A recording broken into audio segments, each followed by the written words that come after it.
Bonjour à toutes, bonjour à tous, bienvenue dans ce nouvel édito de la soumission.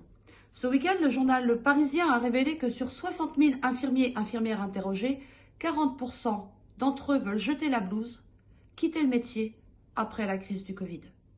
57% d'entre eux se sont en burn-out. Un soignant sur 5 n'a pas pu prendre de vacances depuis le mois de mars et risque de ne pas en avoir pendant encore un certain temps. Nous parlons des infirmières et des infirmiers, il serait aussi intéressant d'interroger les aides-soignantes, les agents de services hospitaliers et tous les personnels qui travaillent à domicile. La crise du Covid n'a fait que révéler ce que dénoncent les soignants depuis des années, la crise de l'hôpital. On feint de découvrir ces pourcentages, mais je vais vous raconter un cas très précis dans l'établissement où je travaillais.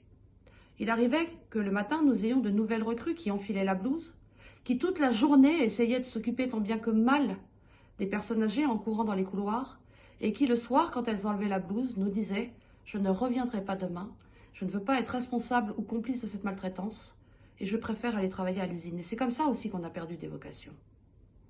Les soignants dénoncent depuis des années le manque de reconnaissance qui passe par la valorisation du salaire. Je rappelle que nos soignants sont les moins bien payés d'Europe. Mais ils dénoncent aussi le manque de moyens et des conditions de travail indignes. Et on ne peut plus entendre ce discours de nos gouvernants qui finalement nous disent c'est une question d'organisation. Non, c'est une question de moyens. Ouvrir 4000 lits, c'est très bien. Mais si vous n'avez pas le personnel en nombre suffisant, vous rajoutez une charge de travail à du personnel qui est déjà épuisé et qu'on n'a pas su protéger lors de la première vague de Covid. Alors, quand on parle de la santé au Parlement européen, souvent on nous dit que ce n'est pas une compétence.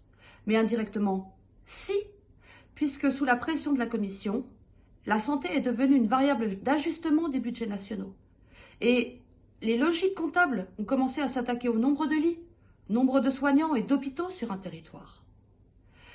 Toutes ces politiques d'austérité, eh bien, il faut les changer pour que nos soignants puissent travailler dans des conditions dignes, avec des salaires dignes, et que nos patients soient bien soignés.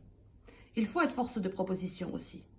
Et donc, il faudrait que la santé ne soit plus prise en compte dans le calcul de la dette d'un État membre et qu'elle ne soit plus soumise aux règles d'austérité, afin de redonner un souffle à l'hôpital qui est aujourd'hui malade. Le 15 octobre, les soignants se mobilisent et je vous invite à les rejoindre pour leur montrer que vous les soutenez et leur montrer que la santé doit rester un bien commun. À bientôt.